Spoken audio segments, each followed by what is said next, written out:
going the other way. Okay. Sorry, wrong way.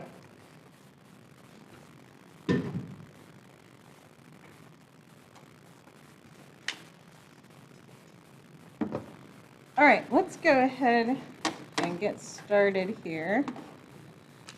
So my name is Dr. Shepard, but you can just call me Marissa, that's fine. So obviously I have a PhD in chemistry, so you'll be in good hands this quarter. And if you need to reach me, the best way is by email. So mshepard@roguecc.edu. Oops, if I could spell. And so let's take a look at your syllabus. All right, before we do that, let's forget about attendance. So let's do that. It looks like everybody's here, but since I don't know who y'all are, let's just go through the roster formally. Jada. Happy. Sophia. Lulu. Okay. Yeah, and then just like Sophia did, or Lulu, right? If you go by something else, just let me know. Melissa.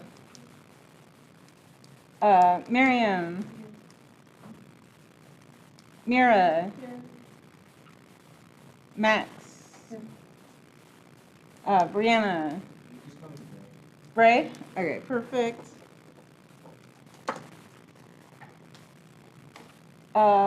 Lexiana and Meadow. Oh, did I miscount? Thought we had 10 and 10. No Meadow. Obviously, I can't count. All right, don't know who that person is. All right, so let's look at your blackboard for a second. And first I'll actually make an apology to you guys.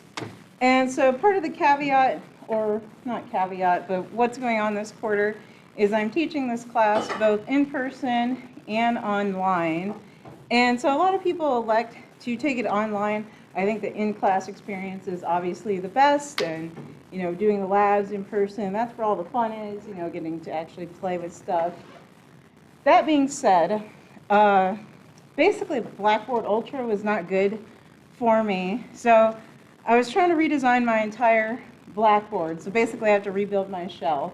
So I'm doing that for I'm rebuilding it in my other class for the online section. And once I'm done with that, I'm just going to copy it over onto yours. So that's why yours is completely blank right now. It's not that I have no idea what I'm doing and I have no content for you. It's just I want to make a clean copy. I'm trying to make a clean copy because there's been issues too, like the grade book is always non-functional in the past, so I end up just doing Excel for people's grades.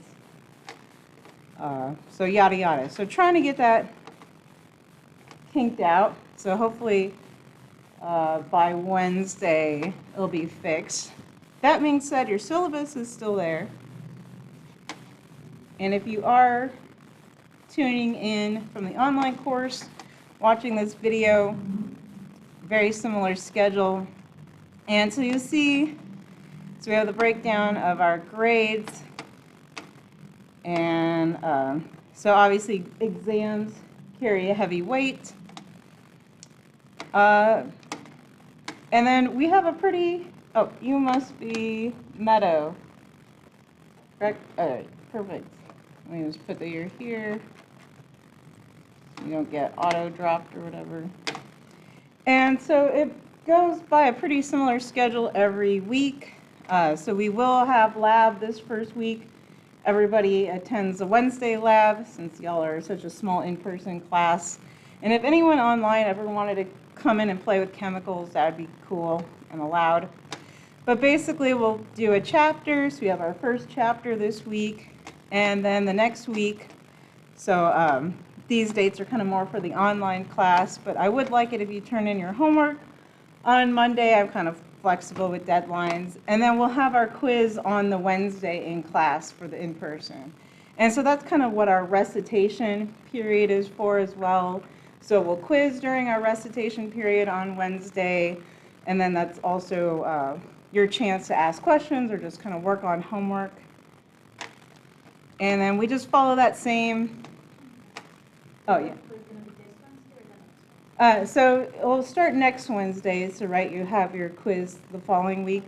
We will have a welcome assignment quiz this Wednesday, but it's just like, you know, who are you, why are you taking the class, that sort of thing. So, and there's an online, you know, check-in assignment for the online people, and then we'll do all our stuff in class. So that's like the main thing that y'all need to know. So if you're taking it in person, I will hand you everything. So you don't need to go to Blackboard for stuff, but you might want to go there because I'll post notes and there'll be extra, you know, resources. So yeah, once you walk in, I'll have the homework, that week's lab, and I'll try to have out any other resources, cheat sheet things of the week. And then yeah, that's a schedule that we'll follow. So next chapter next week, right? Homework's always due the following Monday, quiz is always on Wednesday for the in-person. And then week 5 will be your exam. Generally how I do that is we review on the Monday, and then again we'll take the whole period then on Wednesday to do the exam. And then y'all won't have a lab practicum for the in-person. You'll just have your one lab practicum at the end, and then online they have 2. Again, slightly different classes and experiences, so trying to reflect that. And yep, just continue. So I keep the schedule pretty regular. And then final exam, we'll have it on the Wednesday, of course, review on Monday, final on that Wednesday. And so other things, I need to post a link to this on your class, but I also live stream the lectures. So there's both live notes here, and so that just links to whatever I'm currently working on, so you can use those notes. And then I'll just pull up the YouTube. So I'll post a link, but basically here it is. I have a YouTube channel. I don't want to get too meta and start watching ourselves, but this is a good resource. I didn't want to like tell y'all about it beforehand and have no one come to the first day of class. So right, don't use it as a substitute, but of course if you're ill, if you need to leave, you know, you got appointments, whatever, I understand, and then you can just watch the YouTube video later. Or a lot of people like it for review if you want to, you know, recap. So that's that resource there. And then let's just go over the textbook. So the textbook you can get from the bookstore. There's like a custom print copy of like just the 1 through 9 chapters. That's what they're selling through the RCC bookstore. You could also, so the edition doesn't matter. I don't really reference the book. It's just kind of there to help you as a reference supplemental material for yourselves. You could go online. You could get the ebook. So this is just from McGraw-Hill, and if people are interested, I could post this. Otherwise, email me. And then you could also look on Amazon. So again, right, edition doesn't matter. So you could buy like an older edition, for example. I don't know why there's like a new edition of this book every year. But you could buy an older one that's a lot cheaper. My other suggestion is there's a free book. I don't know if you've ever heard of the OpenStax websites. Yeah, so some people have. And so this is a good resource. So this textbook is actually a little deeper than like a GOB book, but it would have, again, all the same information. Obviously, the chapters are going to be in a different order, right, since it doesn't follow, but this would be another kind of free reference material if you wanted to look at that.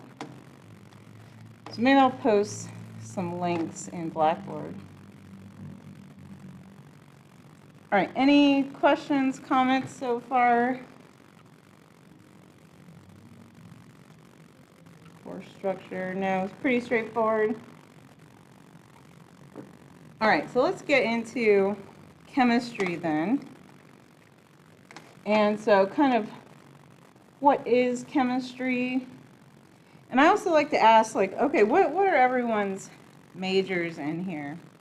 Or what are we interested in? Yeah. General studies with pre-med focus. So pre-med, right? That's, we can see right away, right? It's ties to medicine. And we can think about all the different ways that this ties in, because we can think about like units of trying to obviously give people medicine or converting, right? Milliliters, milligrams, whatever. Or we could also think about the structure, drug design. Obviously, there's a lot of money in big pharma. Oops, if I could spell again. All right, what else are we interested in?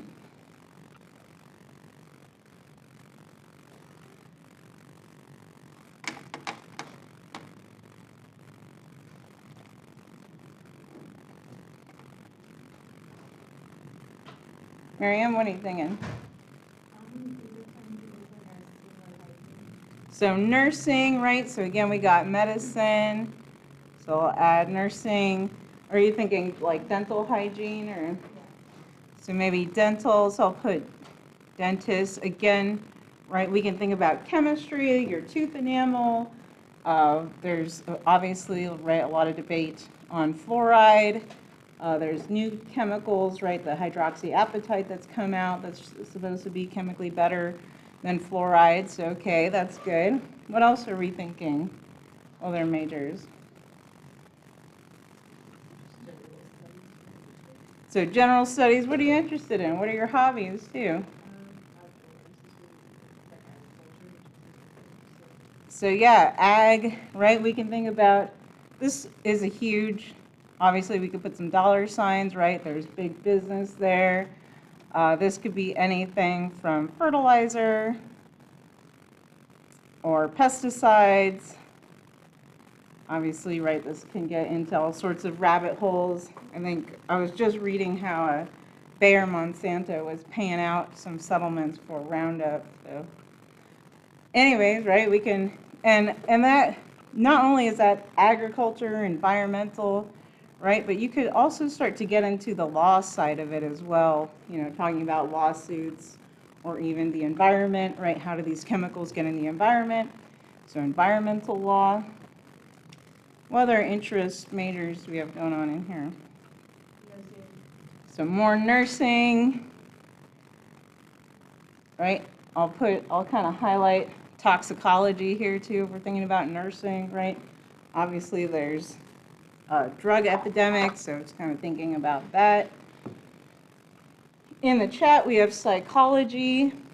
So again, right, psychology, that's another good one, thinking back to kind of drug design, molecules, and right, just our general biochemistry.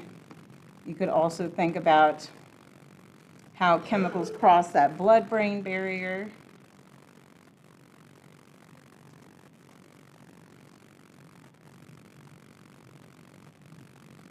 Other majors or interests. And right, there's no wrong answer. So ultrasound, I'll put that more, it's almost like physics-y.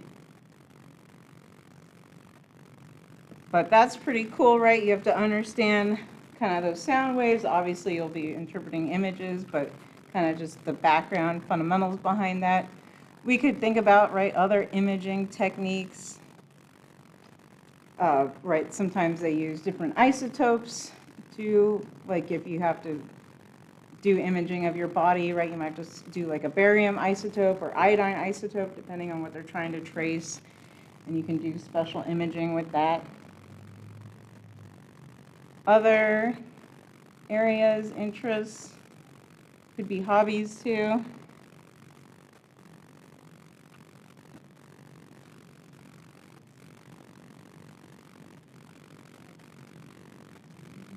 Any other thoughts? I see in the chat computer science, data science. That's always a good one. So we got computer science, so I'll put data, computer science. So again, right, obviously chemistry is good for kind of the fundamentals. You could even think about like chip design if you wanted to go that far.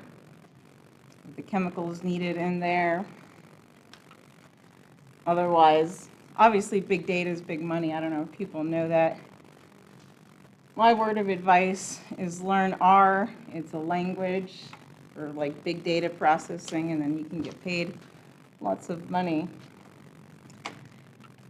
And so that was a good discussion. And right, obviously, I'm a chemist. I'm a little biased. But chemistry, right, they often kind of see themselves as a fundamental science, kind of like a connecting point. Obviously, right, we're related to all these other sciences, math, computer science. And of course, understanding chemistry and the fundamentals of our atoms, right, helps us literally understand everything, right, from the composition of our table, or it seems like we have a lot of future nurses and doctors and, you know, medicine-related people. And obviously, right, that's a huge part of it, from like how do we image, how do the drugs interact with our bodies, right, how do we give people the right medicine, all those things. So we'll be laying out at least some fundamentals. And so let's just start with, well, what is chemistry defined as? And so chemistry is just defined as a study of matter, and then matter is anything that has mass and takes up space, and it can change right from one form to the other, so solid, liquid, gas. And then we'll also look at, of course, chemical reactions and how that compares, and that means substances will be used up and transformed into other substances. For example, right, I'm sure you all have cooked before, and right, you get your propane tank, then you burn it, and then right, that propane and oxygen are converted to carbon dioxide and water, so chemical reactions. And then we will look at physical changes. So matter does not lose its identity.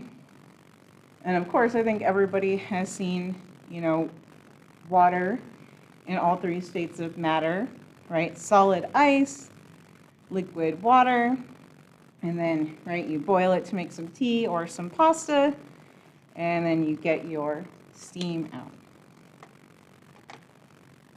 And then, so feel free, right, interrupt, ask questions. I know this stuff is probably a little more basic, but we just want to make sure we're all on the same page.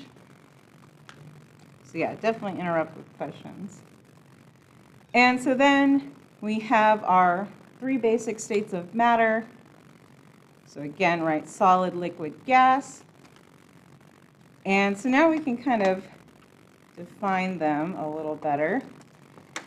And so in our solid phase, and so now we're thinking about looking at its kind of atomic structure here. So we have particles are tightly packed into place. And then there's still molecular movement though, so that's important to recognize, right? So even though it looks solid, things are still vibrating, your electron is still moving around. They just can't slide past one another in the solid phase. And then we often say that it has, right, a fixed volume and shape. So that makes sense. And then liquid. So again, we probably know this, right? A lot of people have some drinks. And now we have our particles are closely packed, but now they can just slide past one another. So they have just enough energy to move past. And so usually we say they have a fixed volume, undefined shape, and so right, we know that. We pour our water from our tea kettle to our glass, and it conforms to the same shape, but always retains, right, that fixed volume. So you guys know that, obviously, right? You can't shove more water that can fit in. And then gases, now they are spaced widely apart. And then, can anybody think of some term that we might use with gases that the other two cannot do? What do we often say about gases?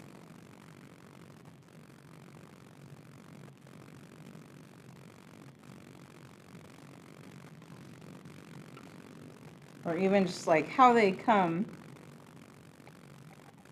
If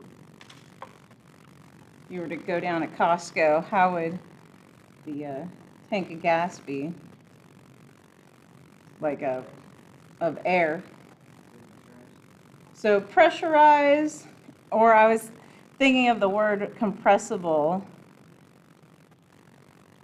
And so basically, right, gases have no fixed volume or shape. So they take the volume of whatever container they're in, right? So that means they can expand to fill the whole room, or, you know, they're sold obviously in like a little cylinder, so they can be compressed. And sometimes, right, even compressed all the way down to a liquid. So I was kind of thinking about those liquid nitrogen tanks like Costco would have to fill up your tires. And so sometimes they have like a huge liquid nitrogen tank, right? And so nitrogen can be compressed all the way to a liquid. And then you just have a valve, and it's set to the appropriate PSI. So usually like 230 if you want it for a gas. And then, yep, it comes out for your gas, and you can fill your tires. And so again, with that being said, right, they can fill the whole room, or again, be compressed. So no fixed volume or shape.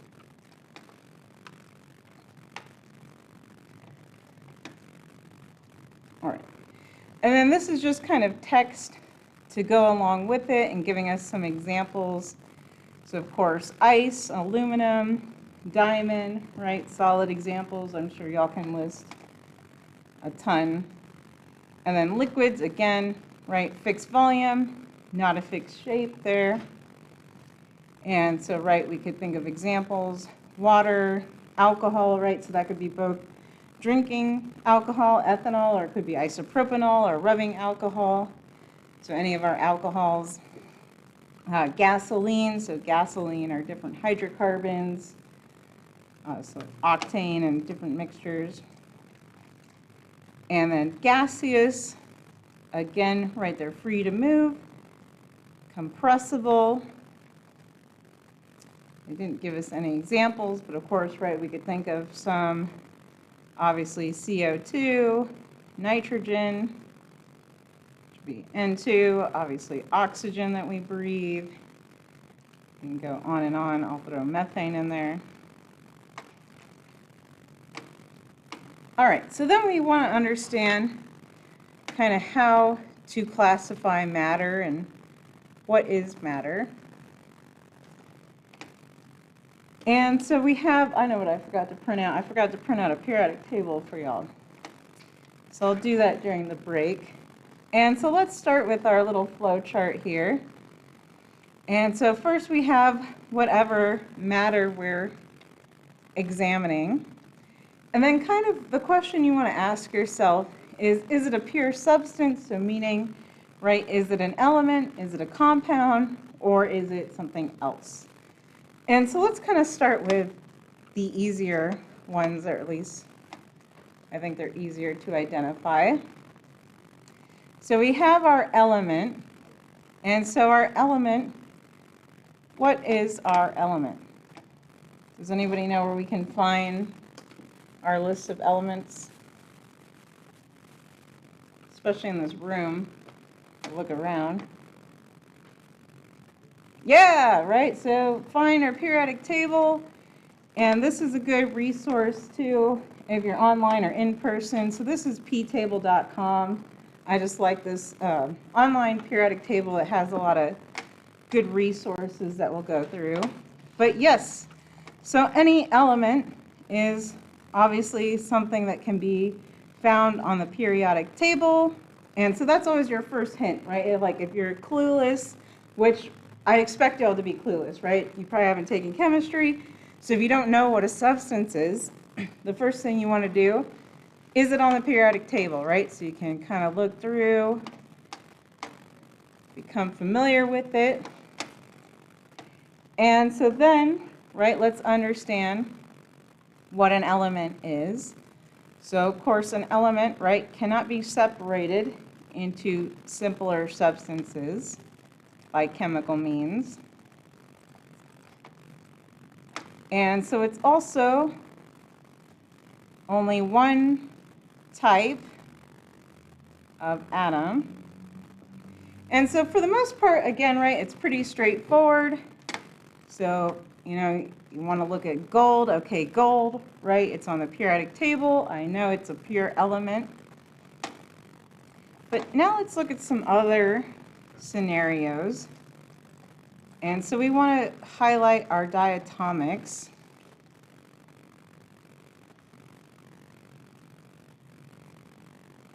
So our diatomics are also considered, again, pure elements. And these are just defined as gases, or excuse me, elements that are found paired in their elemental form.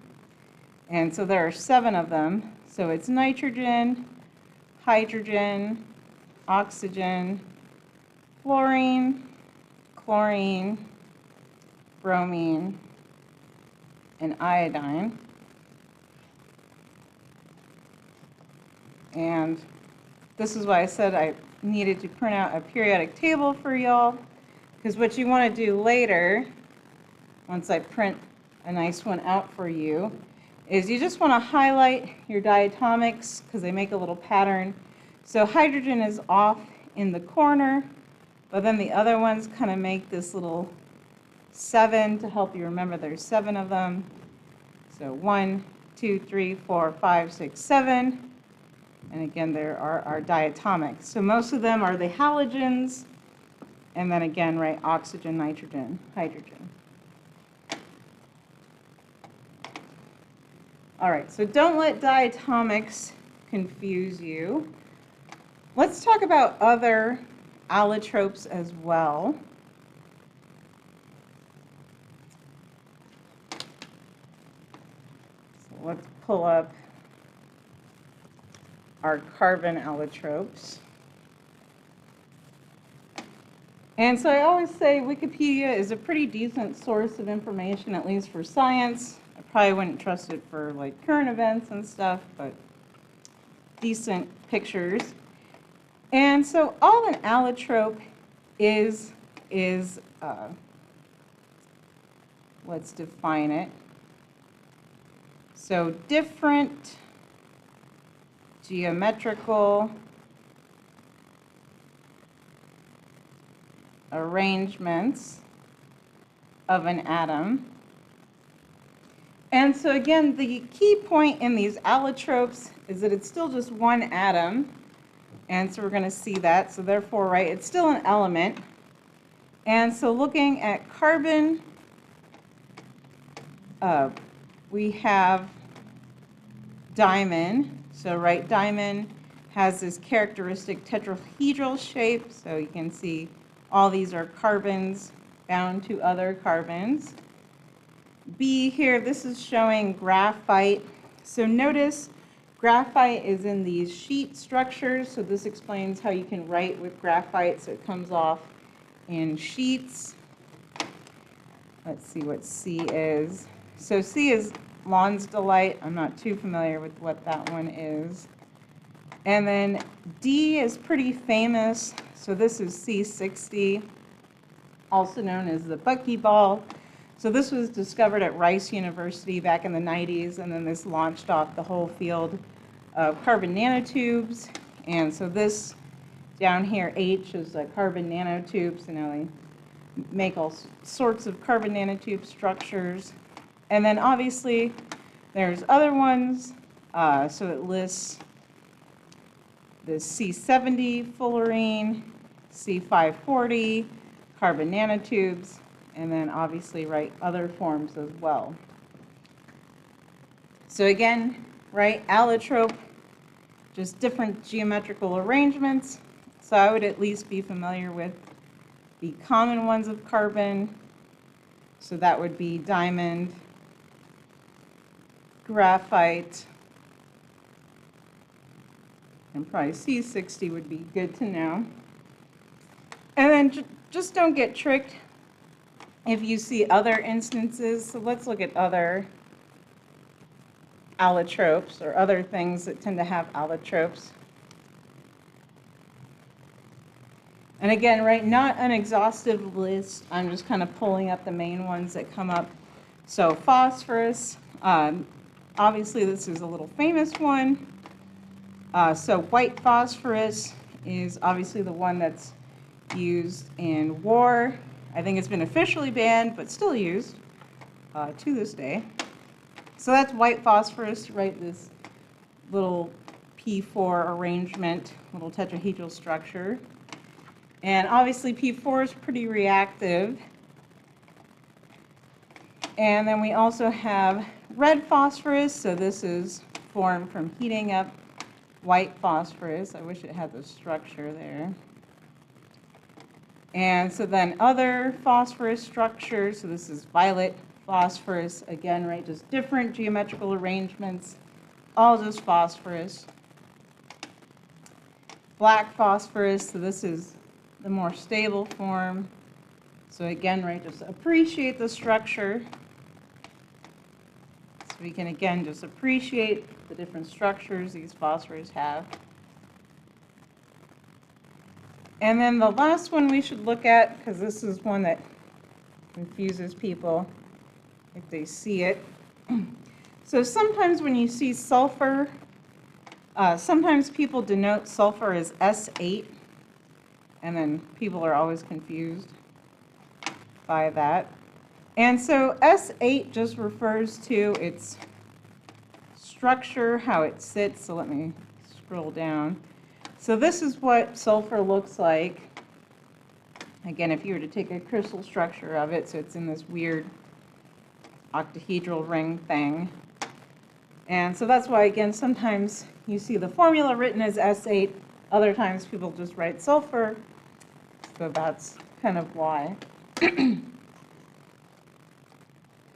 right, any questions on that so far? Elements, allotropes. So again, right, only one type of atom in all these examples that we looked at.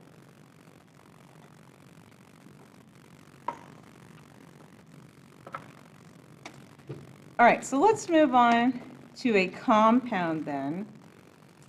And so again, a compound referring to a pure substance. And does anybody happen to know kind of what the definition of a compound is?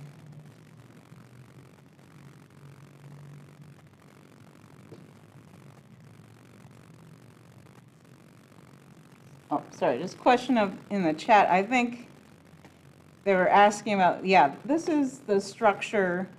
And so basically how these structures work and what you have to do like in the research world, and like this is what you do if you're doing research, is like if you want to get your 3D structure, you have to grow your crystal, and then you do what's called X-ray crystallography, and they literally shoot X-rays at it, get this diffraction pattern, and then they can make a pretty picture. And so like, yes, we can say this is the solid state structure of sulfur. So same thing, right, with all those phosphorus ones. Somebody had to crystallize all those out, and they X-rayed them and said, yes, this is our structure here. All right, so back to compounds. Anybody know kind of the proper definition? By any chance? And so a compound is just a defined chemical formula. And we'll look at some distinctions. And so, right, usually defined chemical formula, we're just talking about, let's just say NaCl, right, our ratio of sodium and chloride in table salt, so 1:1. Or it could be, right, we have our water molecule here, And our molecule, we'll learn, right, is discrete. And so that's H2O. Let's look at some other distinctions, because things can get tricky, especially if we start talking about like drugs. And so this is, again, where like the internet is a good place to reference, because again, sometimes you don't know, is a drug a mixture, is it really a pure drug? So like aspirin, right, it is actually a pure drug, so it's acetyl salicylic acid. This is the structure. And again, kind of the distinction, if I can ever find it, defined chemical formula, right? So then we can clearly get the formula for aspirin. So C9H8O4. So I'll just write down aspirin here. But then let's compare that. And so I know aspirin's in another mixture, but I'm blanking. But let's look at Alka-Seltzer, because that is a mixture. Let's see, does this one have... Now I want the Alka-Seltzer, the cold one, that's got like everything.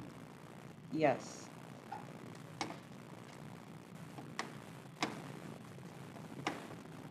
Come on, where are your ingredients? Active ingredients. So this is what I mean, that this is a mixture then, right? So it's not a chemical formula. Our Alka-Seltzer has acetaminophen, and we can look up, right? Well, acetaminophen itself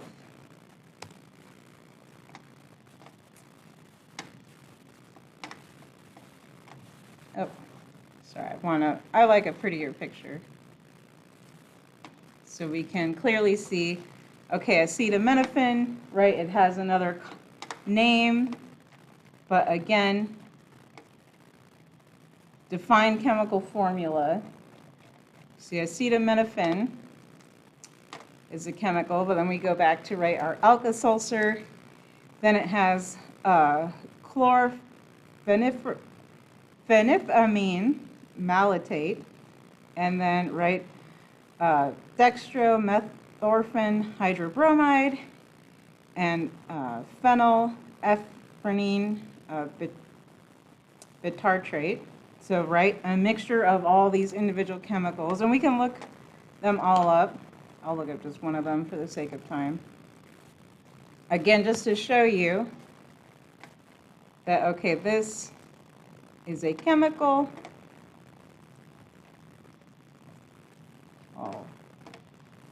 Right? So again, chemical used as a decongestant. Go back, define chemical formula. So that's always the distinction. So as long as you can, right, look it up, you can find a chemical formula, then you know it's a compound. But then I'll go ahead and put our Alka-Seltzer under a mixture.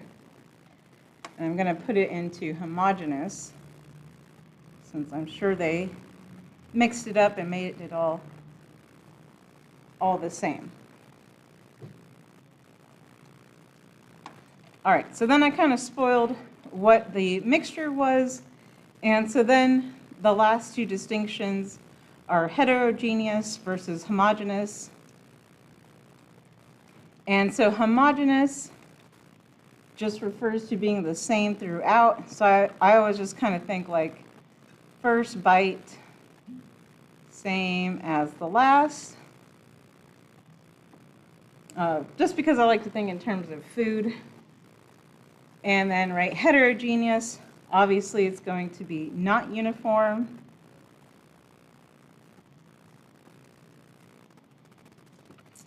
And so we can think of examples. So obviously we have the Alka-Seltzer. What would be other homogeneous mixtures though? Yeah, so salt water. So again, if you kind of mixed it, and I'll put like if we had a 0.9% solution of salt water, what else is homogeneous?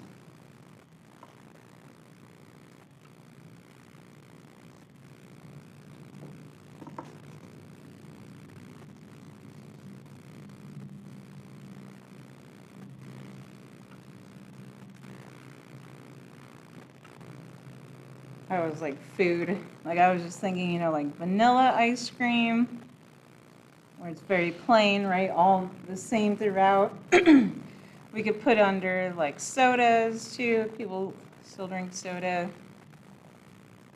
Or any other, right, energy drinks. All those would be homogeneous.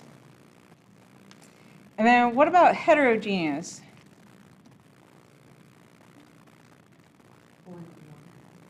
Oil and water, so that's a good one.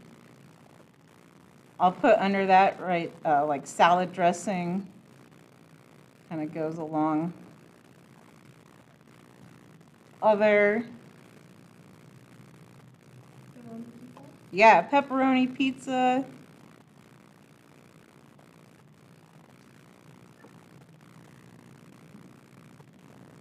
Other heterogeneous mixtures.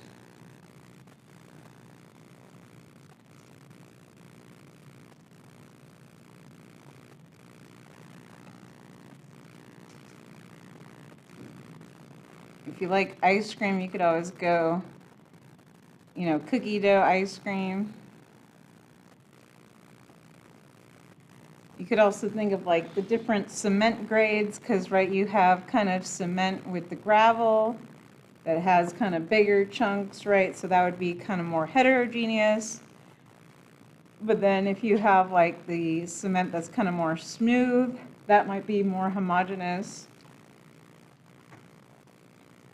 So just kind of depending. And sometimes, right, it's a judgment call for these heterogeneous versus homogeneous mixtures, right? Like especially if you're looking at sand, if you go to like maybe a nice sandy beach and further down to Southern California maybe, right, it might be more homogeneous, all sand, but then you kind of go to the beaches up here on the coast, they tend to be more rocky, right, so that might be more heterogeneous. Unless you sift it, right, then you can always sift them by size. So that's always a judgment call, but you can always justify your answer on an exam too. And then, do we feel okay with compound? Again, define chemical formulas. We could also think of any last examples of compounds if we have favorite compounds.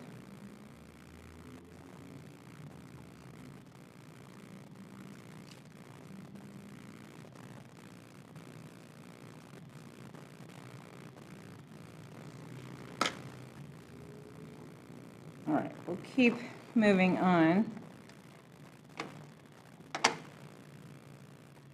Salsa, someone came up with salsa. I'll put salsa at the end. So that's a good heterogeneous mixture, especially chunky salsa. All right, so then that's part of kind of what chemistry is, of course, is understanding what your mixture is. I had a professor, he was kind of an a-hole, but he always had a saying of like, my 3-year-old can mix stuff together, but he can't separate it out. So that's kind of the trick of being a chemist, right? You can't just throw shit in a pot together. You have to be able to separate it, get it out, and that's obviously a huge part of synthetic chemistry. And so kind of with that, it at least shows you one technique. So this is a simple technique for separating out substances. So this is just a simple distillation. And of course, you could either use a simple distillation to separate out like a solid from a liquid. Obviously, right, you could distill water, like seawater. You could also distill like 2 liquids that have at least a distinct enough boiling point.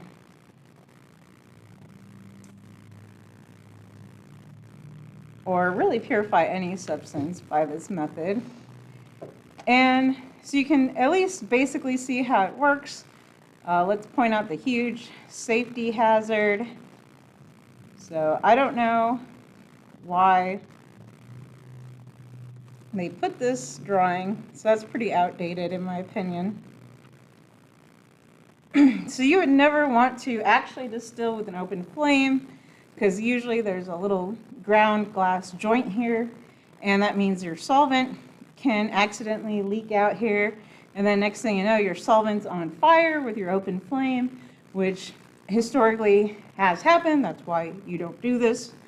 So instead, you would use a heating mantle, is what they're called.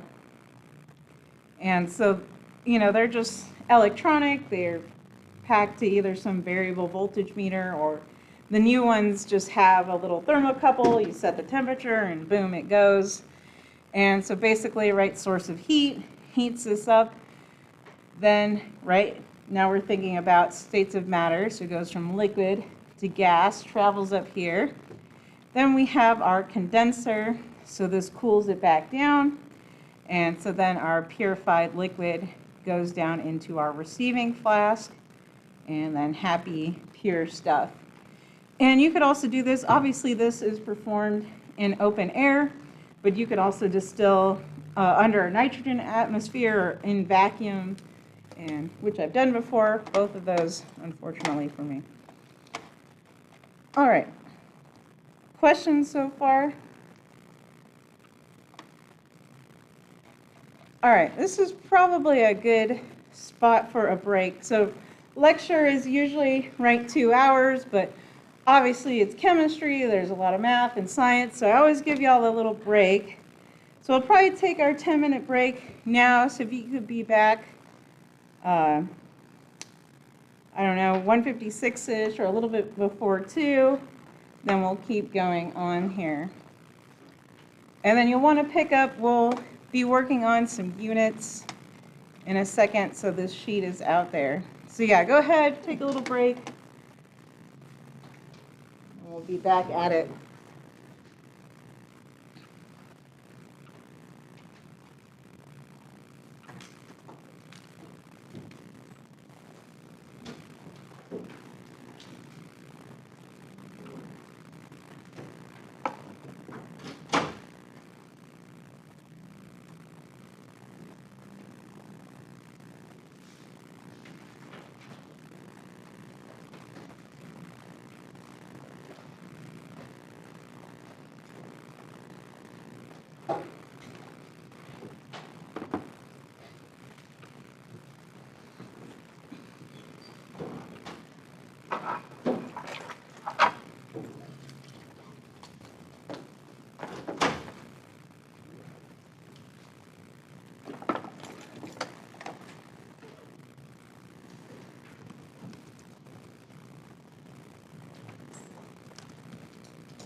You said the rest, or just the only two? Yeah. Okay. So yeah, if you need to go, just I'll post the link, but yeah, I would just check back on YouTube Okay. because you'll want to go over like the unit conversion stuff.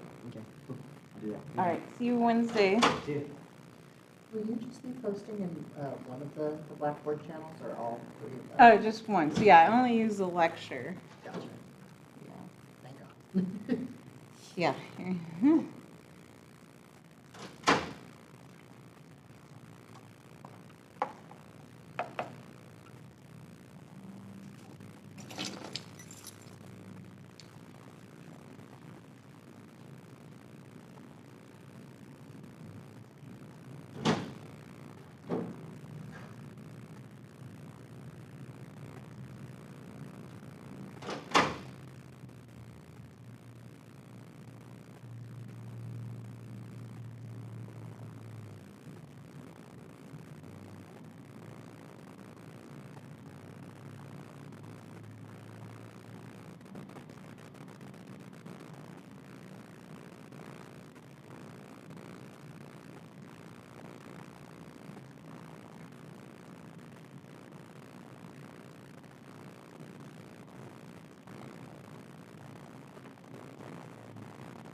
Did we all make it back?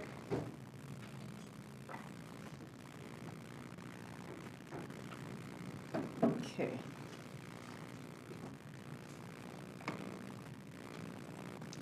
I think we all made it back from break. I forgot to mention office hours. So this is my general schedule for this quarter. It's also posted in my office, so 301H. But basically, I'm pretty available on Monday for y'all. Probably just want to make an appointment with me. So, again, I'm available before class, after class. So we could do, office hours after class, that works. And then on Tuesdays and Thursdays, I'm on campus. I just realized I put the wrong class on there. Doesn't matter, it's the 200 series. So if you wanted to catch me on Tuesdays and Thursdays, a good time would be 1:30 to 4:20 on campus. And then again, I have office hours after, but just let me know if you're going to be coming by this late so I know to stay. And then, of course, I'll be seeing all of y'all in lab on Wednesday. And again, Wednesday is also a good time to chat, ask questions. We'll have plenty of time in lab. And then break time, obviously lecture, recitation, and then of course, right, more time after class for questions if you need. And then same thing, so Friday, I don't really have anything on the docket officially. I usually end up running some sort of makeup lab for the 200, or sometimes I have club meetings. So I'm somewhat involved in Earth Club, and we're doing outreach to the Boys and Girls Club right now, so if you wanted to join, I think our next meeting is next Friday at 11. But yeah, again, Fridays are typically open, so again, just email me by appointment. And we can do in-person or Zoom, right? That goes for everybody. So of course, if y'all can't make it to campus, we can meet on Zoom. I'm also available nights and weekends technically for y'all. Again, just email me, make an appointment. That's the best way. Even if you're coming, again, during my office hours time, let me know that you're coming so I know to expect you. So yeah, pretty available for y'all. All right, so let's keep rolling. And so now we're getting into why units matter, which I think will be important. Maybe not so much as this big mistake that we're about to read, but again, many of you sounded like you're going into the medical field, so obviously mistakes could happen there, so you don't want to do that. You want to be careful with all your conversions. And so let's look at what happened here. And this also goes for why you're going to label all your units for me. And so this was back in 1998. They had this Boeing Delta mission. And so what happened is, so right, they're trying to land on Mars. And so then the spacecraft, though, came in too close to the planet's atmosphere, and so it just burned up and broke into pieces. So I'm not sure how many millions of dollars of a mistake that was. And we can look into, well, what happened? And so they found that the software calculated the force in pounds, and then a second piece of code assumed that it was in the metric units of newtons. And so basically the two different engineering teams were using two different units. So at Lockheed Martin, they were using pounds. And then the engineers at NASA, right, they assumed that it was in metric units. The conversion was done, and it was not. So, whoops. And so again, right, that being said, that's why it's important to always label your work, label your units, so I know what unit you're in. I'm generally not too picky in how you express your answers, just as long as they're labeled. So let's see, we can play a little trivia. So does anybody know what's kind of the size of a human hair? Anybody know, kind of order of magnitude roughly?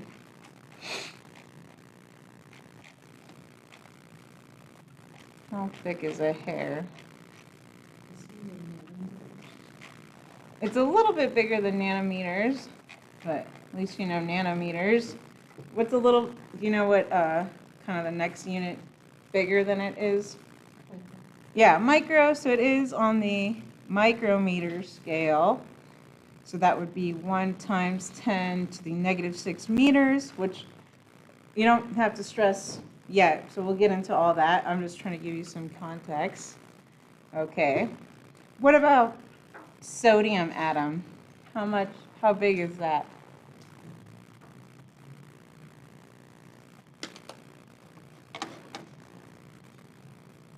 And it doesn't have to be how big, just maybe like what units you would use.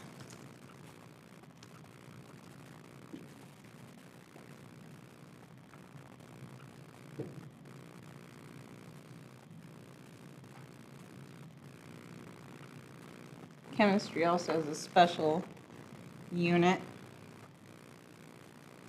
Any guesses?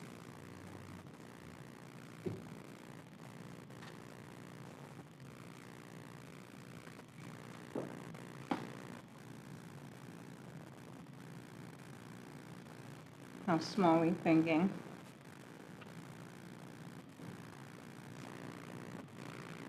What do you think? Throw out a guess. How small?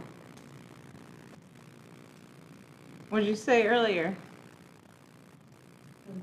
Nano. So nano is a good size. So we could think of nanometers. And so nanometers is almost too big, 1 times 10 to the negative 9 meters. And so I don't know if anyone's heard of angstroms. It's this little A with a circle over it. But this is a special chemistry unit. So it's 1 times 10 to the negative 10 meters.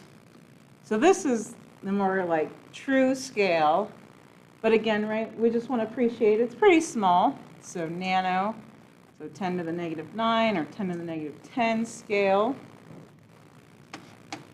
So now let's go big. So how big is an elephant, like mass-wise, roughly? Oh, what about like in kilograms? How big?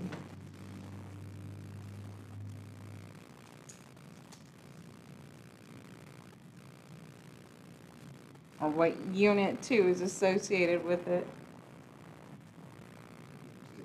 So kilograms.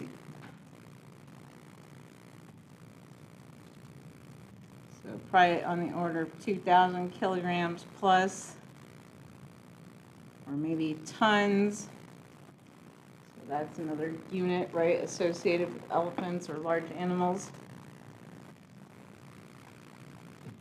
And then let's think of really big. So does anybody know roughly in light years how far the nearest star is?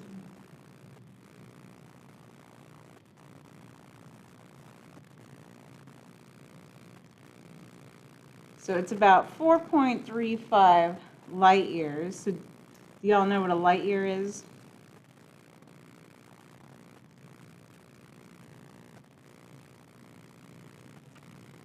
So light year is just how far light could travel in a year. So obviously pretty far. And remember that light travels at 3 times 10 to the 8th meters per second. So just figure out how many seconds are in a year. That's a light year. Or this is 4.11 times 10 to the 13th kilometers. So pretty large there. And so all I'm trying to show you is, right, again, it doesn't matter what your discipline is. Many of you are exploring and have varied interests, but right, we're working with all sorts of things. So either things that are really small, really large. So then the question is, well, how do we deal with all these numbers? And so we have our metric unit.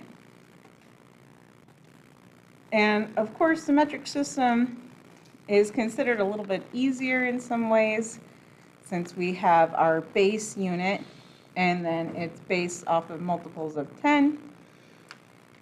And so let's just look at our base units that we'll have.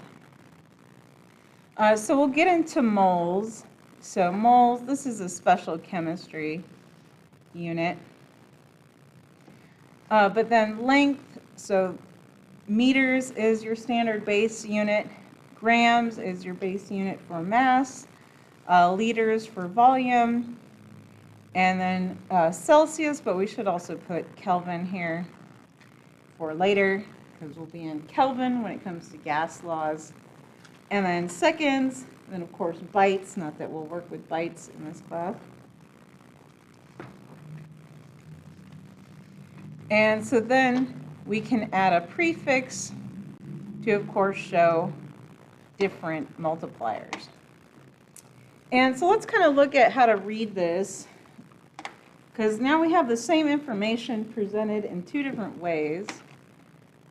And so we have this one.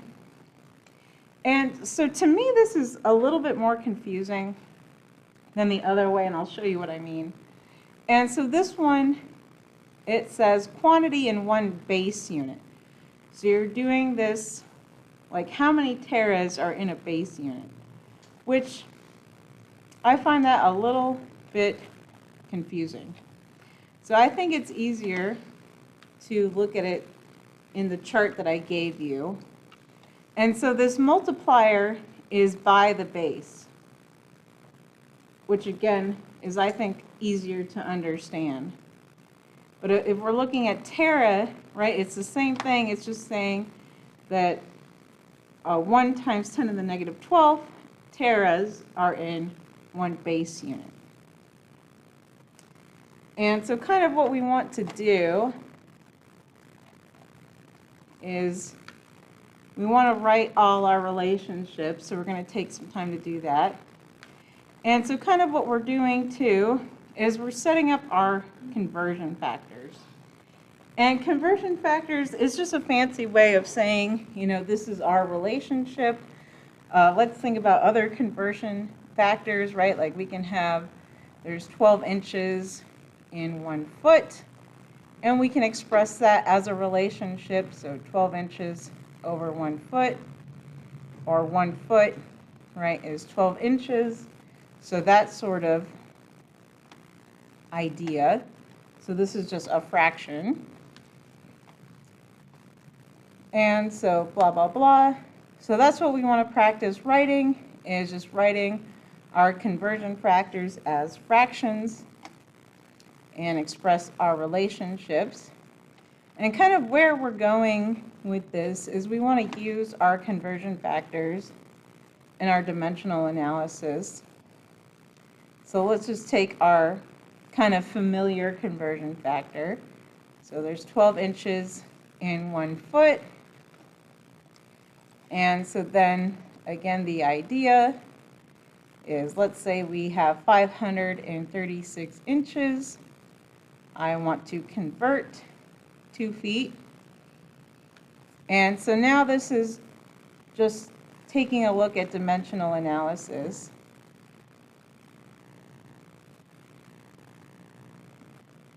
Which is really just a fancy way of saying, right, we're going to unit convert and do some math. And so now we're just setting up our conversions of what we're going to do. And so we have what we're given, so kind of what we're starting with. So we're given 536 inches. I'm just putting it over 1 formally. And then we can put our conversion factor in. And so kind of the key with these conversion factors is we're expressing them in 2 different ways, or really I'll probably show you 4 different ways. And then we almost want to just kind of pick the right one. And so we want to pick the one that's going to leave us with feet on top, because that's what we are trying to go for. So right, we're trying to go for feet. we need to cancel inches. So we're going to pick this one. Right, so I'm left with feet. My inches is going to cancel. You see that? And then, let me just pull up my calculator.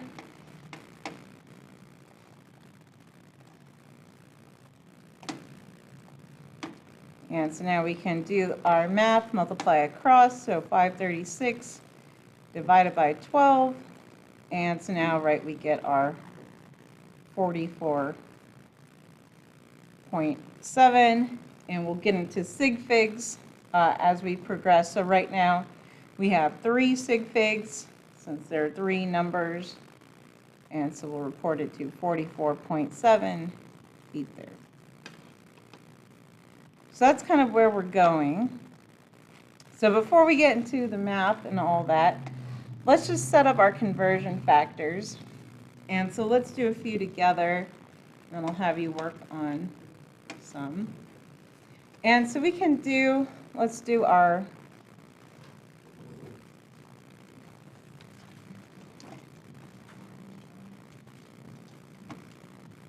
millimeters, because they have that. And so again, they've put it in this positive unit here. But I want to emphasize there's kind of 4 different answers. And so again, this is by the base unit, right? So we could also write it as, and I like to put a base unit for my sanity, or else I'll just like be confused. So we could say 1 times 10 to the negative 3rd grams is equal to 1 milligram, right? That's an example of our conversion. Or we could see how they got this, right? So of course we can express this either way, right, upside down. Or if we want to use positive exponents, then we can see that we can just multiply by 1,000. So let me kind of do that on the side here. So 1 times 10 to the negative 3 grams over 1 milligram. So times 1,000, right? So just multiplying by 1. So that gives us 1 gram is equal to 1,000 milligrams. So that's what we have here, right? 1,000 millimeters is 1 meter with our base unit.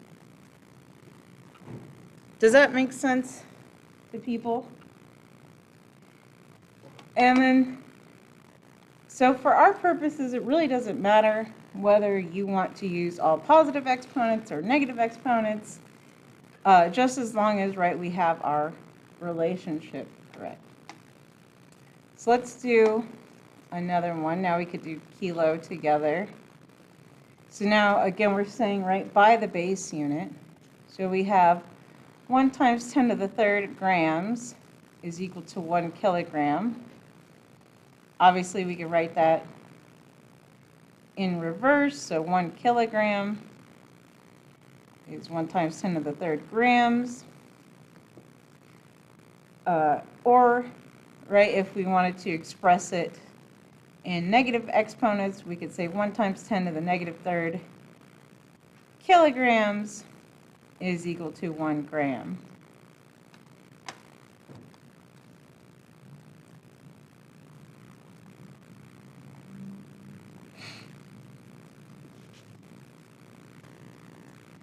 And so now I would go ahead and take some time, write your conversion factors out. Again, right, multiplier by the base unit. And then we'll go over them.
So I didn't really notice too many issues. But if you want me to take, again, a closer look at yours, feel free. And then just kind of check what you've done. Like I said, I think people were doing it correctly as long as you were just doing this right by the base unit. And then I try to put it, and again, both positive and negative exponents. Personally, I always like using positive exponents, but again, it doesn't matter. So with our big ones, we should have 1 times 10 to the 12, for example, for tera of our base unit, right, equals our large one. So our teragram, 1 times 10 to the 9th for our gigagram. And then just note the negative exponent, just make sure it makes sense in your head, right? So a small amount, a small fraction of your large unit, right, equals your base unit. Then we have, right, deci, so 1 times 10 to the negative 1, so 10 decimeters in a meter, or 1 times 10 to the negative 1 meters is a decimeter. 100 centimeters in a meter, or 1 times 10 to the negative 2 meters is a centimeter, again, right by the base unit. And then I kind of try to shorthand it on over here. Obviously, right, you have the flip combination. It's just, again, whether you're using negative exponents, so by the base unit, or if you like the positive exponents, so we have 1 times 10 to the 6 micrograms is 1 gram, 1 times 10 to the 9th nanograms is a gram. Again, right, you're just thinking, I have a bunch of the tiny units to make my base unit. So I'll let people kind of finish copying that. So make sure you have that. And so your tests and stuff in this class are open notes. And so, right, consider this one of your cheat sheet resources, right? So you have this as all your conversion factors. So I'll give people another just minute or so to finish writing. Again, flag me down if you have questions and I can come look. And again, if you're online or looking in later in person, right, just compare the notes.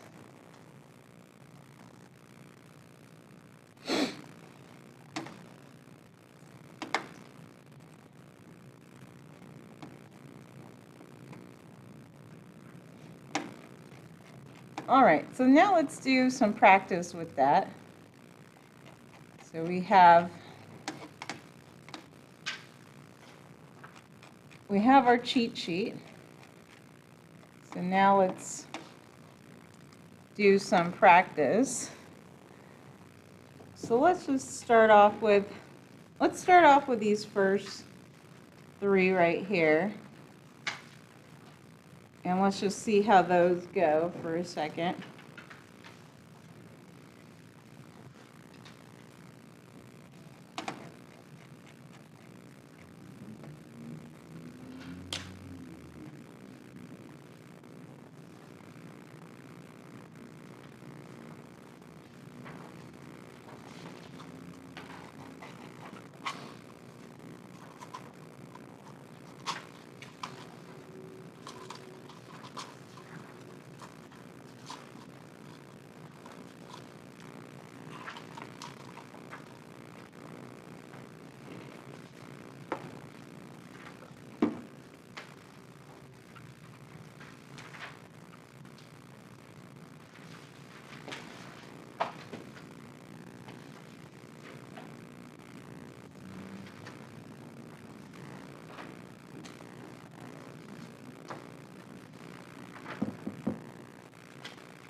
So does someone want to try to put the first one on the board for us? And we can do it on the far board too, over there. So who wants to write out 5 meters to kilometers?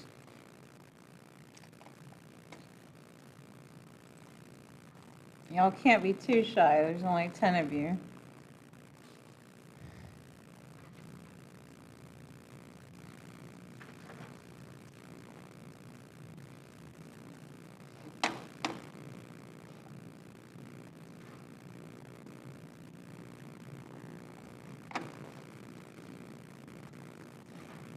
Anybody want to go for it?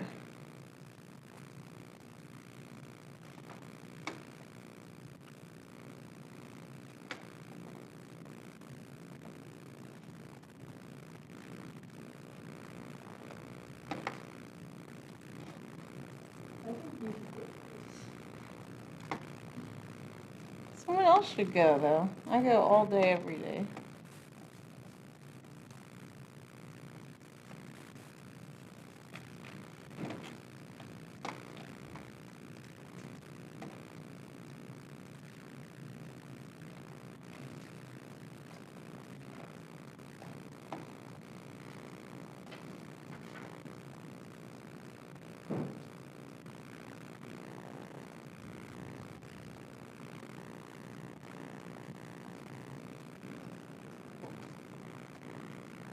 Meadow, how are you feeling? You want to walk us through?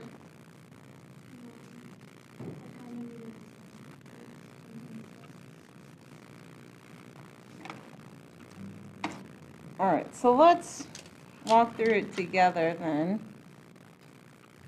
So, right, we have what we're starting with, so 5 meters. And then what conversion factor should we pick? Right, so this is our kind of cheat sheet. So we have meters to kilometers. So where's our kilo, right? What should we use? So we have this one, and then we're trying to go from meters to kilometers. So then which one should I pick, basically, of let's just do A or B? So B, right, and again, hopefully you recognize that because you have, right, your K up top, so this is what we're looking for. So obviously this is kilograms, but we're still in kilometers. So, okay, let's pick this conversion factor. And so now we can plug it in. And again, right from our conversion factor, we said 1 kilometer is 1 times 10 to the third meters. And double check your units on this. So meters, meters, yay, that cancels. We're left with kilometers, which is what we're looking for. And so then we could either do a little mental math, right, moving some zeros over, or of course, right, feel free to plug it into the calculator. So 5 divided by 1 second e to the third. Make sure you're using, right, the EE. So that means times 10. Obviously, this little e over here is the number e, 2.3 whatever. And so we get 0.005 kilometers for that one. Yeah.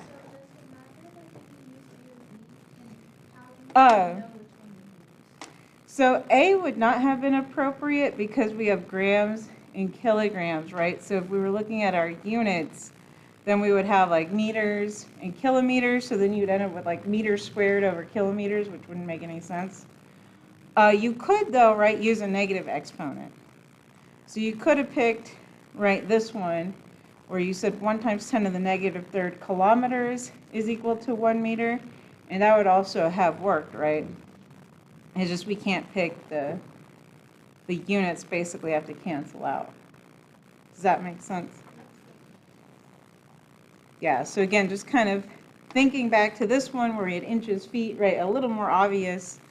And again, right, we had to have the inches cancel. So let's try that next one. So now going from 3 grams to milligrams.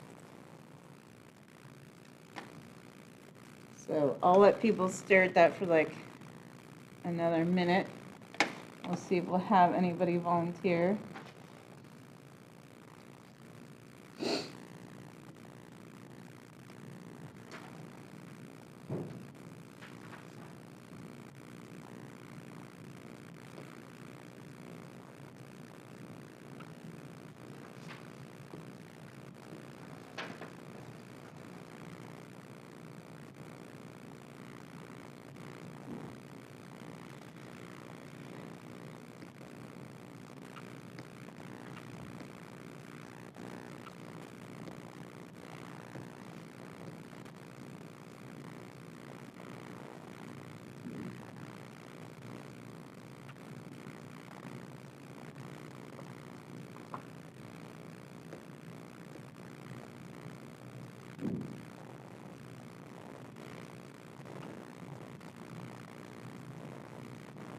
So does someone want to try this one for us? Yeah, go for it. What's your name again? Happy? Happy? Okay. Sorry, I'm trying to learn names. All right, excellent. And yeah, there should be markers over there too. If you might want to take them. Yeah, you could, I prefer on the far board just so I could see. Or yeah. That one's, I can just see that one easier. If you go over there, if you don't mind. You can take the markers though.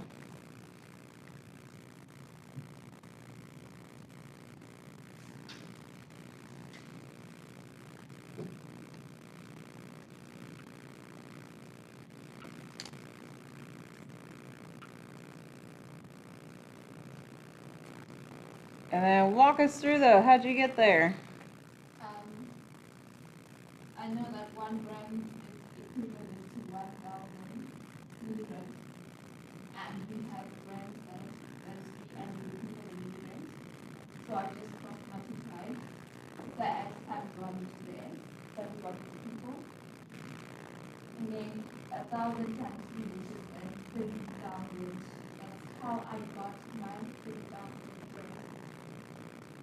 All right, so let's go through that. So let's make sure we all follow. So what she did was absolutely correct. I think she did more of a proportion. So I set it up dimensional analysis of right relationship, 1,000 milligrams in a gram. That's good. And then we set it up so that units cancel. So that's one way to get the 3,000. And then I think it is good that you at least see the proportion way if that isn't clear. Proportions can help us later. So you could use that relationship. So again, you have our relationship. Well, if I have 1,000 milligrams in 1 gram, you could basically ask how much is 3 grams equal to? And so this is a proportion, right? Cross multiply and solve for x. So 1,000 times 3 is 3,000. Obviously divided by 1 is still 3,000. And so yes, that's another way to get that answer there. So meaning that when we calculate, we use the proportion method. Either way, right? So I'm not picky about like how you get your answer. I like showing the dimensional analysis, right? Because we're going to do a bunch of conversions at some point. So it might be easier to do it this way. That being said, proportions are always valuable, right? So if you can see the proportion, if that helps you, use it, right? All right, let's try the next one. So 7 meters to centimeters. Just want to put that on the board for us.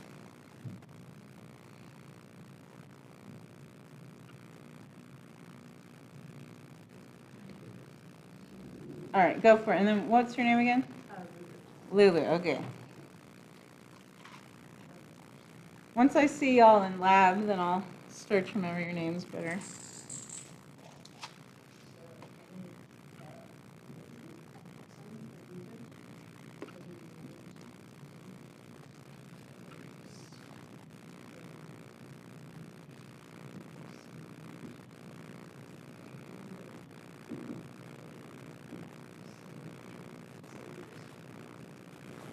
Excellent, that looks good. So again, right, we have our conversion factor.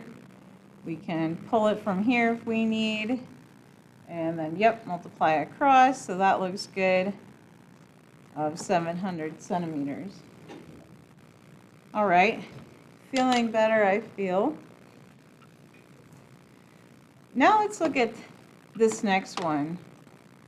And it's a little trickier. So maybe take a minute or two to kind of stare at this. How might you approach it? There's a couple of different methods.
So as y'all are kind of staring at it, maybe what's the problem that you noticed with this one that wasn't an issue before? So there's no base unit, or at least not directly given. And so that's kind of tricky. But the way that I would approach this is, well, let's just do kind of a two-step conversion.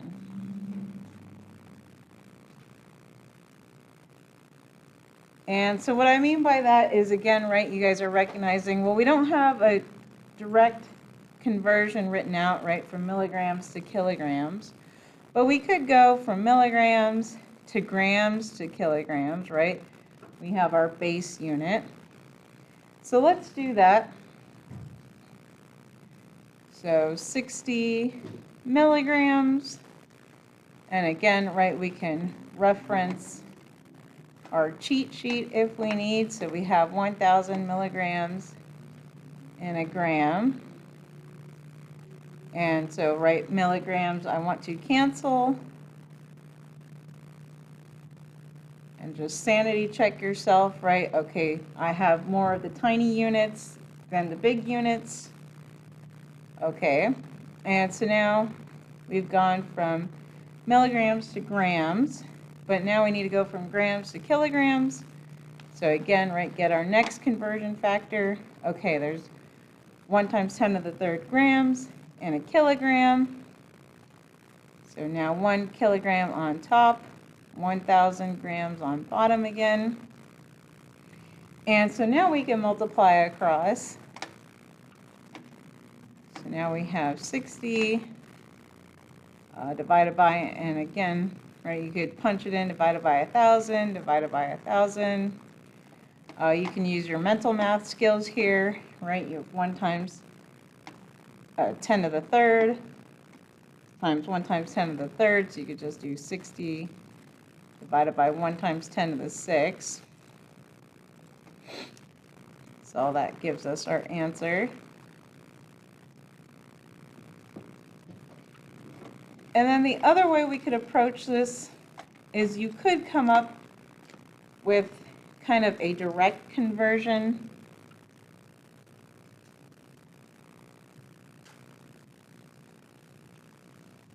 Where you make kind of a new conversion factor. But a lot of people like struggle with this. Either you kind of see it or you don't. And there's no fault in that. So basically how this could work is, right, you have milligrams in kilograms. So milligrams, you know, is 1 times 10 to the negative 3. Kilograms is 1 times 10 to the third. So you could find their relationship. So the easiest thing to do is divide.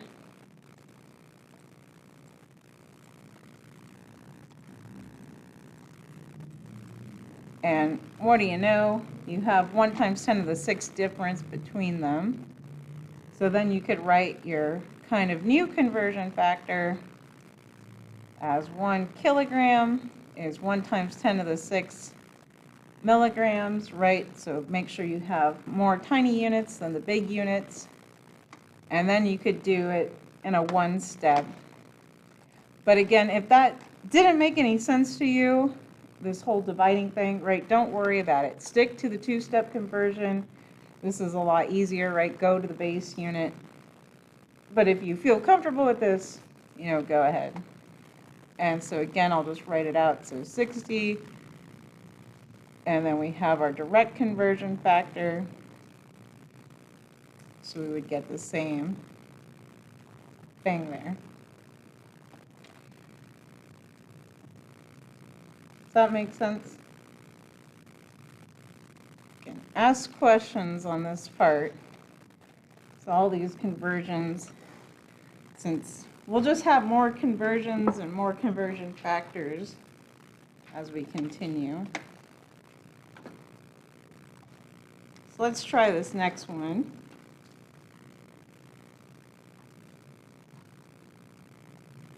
So 2.5 meters to millimeters.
So what do we get for this one?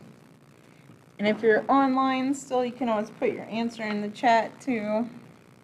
So we have 2.5 meters going to millimeters. So what conversion factor can we pick?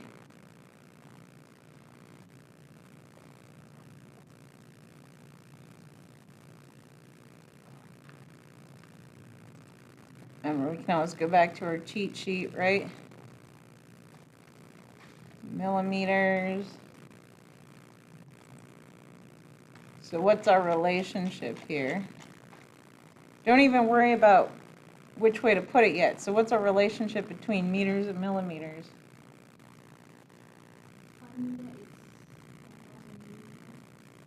Excellent. So 1 meter, 1,000 millimeters. Okay, now that we have our relationship, we can figure out, right, which way to flip it. Okay, well, meters has to go on bottom. 1,000 millimeters on top. Meters cancels. So 2,500 millimeters there for that one. Questions on that one?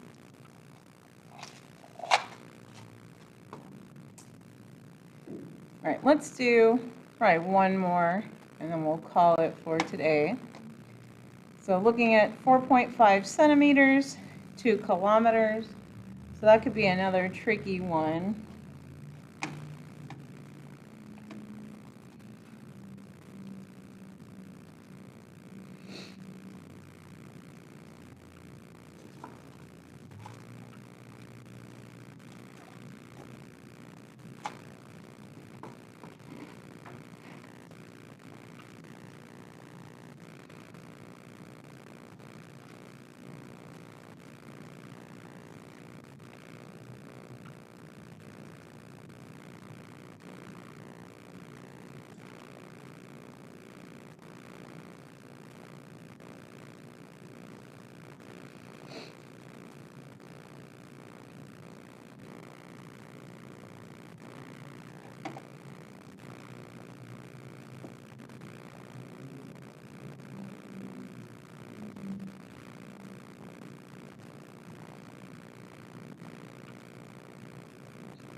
So what's the trick with this one?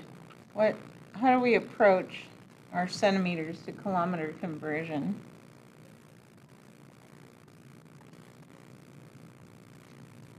One meter equals 200 centimeters. So 1 meter, 100 centimeters. So basically you want to do a two-step conversion, right? So let's just make that clear. So we're going to go centimeters, meters to kilometers. Excellent.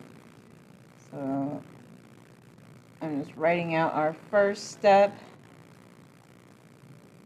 And then, okay, so now we're at meters. And then what next conversion factor did you use? 1 kilometer is to 1,000 meters. Excellent. So now write 1,000 meters on bottom, right, such that meters cancels. Kilometers is on top. And then, right, if you were kind of looking at the direct conversion, so centimeters is 1 times 10 to the negative 2, kilometers 1 times 10 to the third.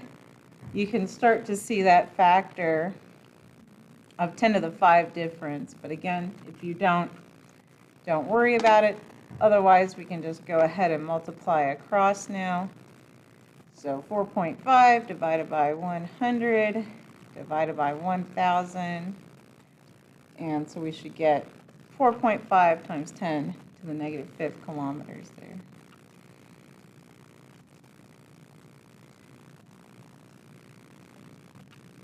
All right, that's a good ending spot for today. So we'll pick up on Wednesday. We'll do a little practice. And so again, note on Wednesday, we'll just have an hour of lecture, right? So we'll finish up our chapter. And then we'll still practice our recitation, right? We'll take our quiz.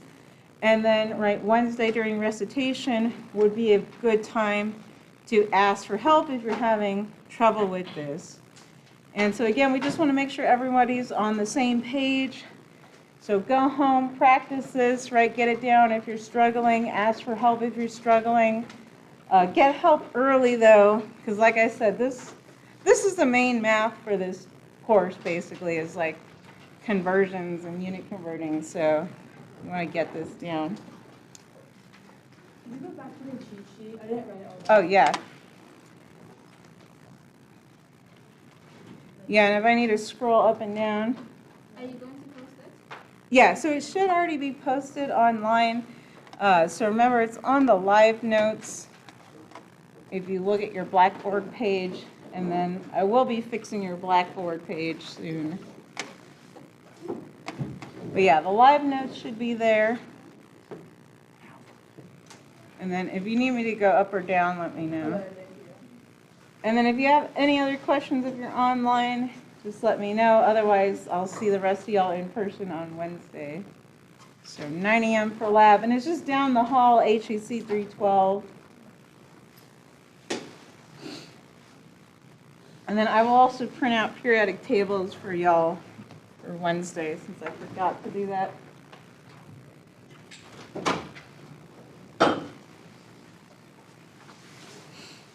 Can you scroll up a little bit?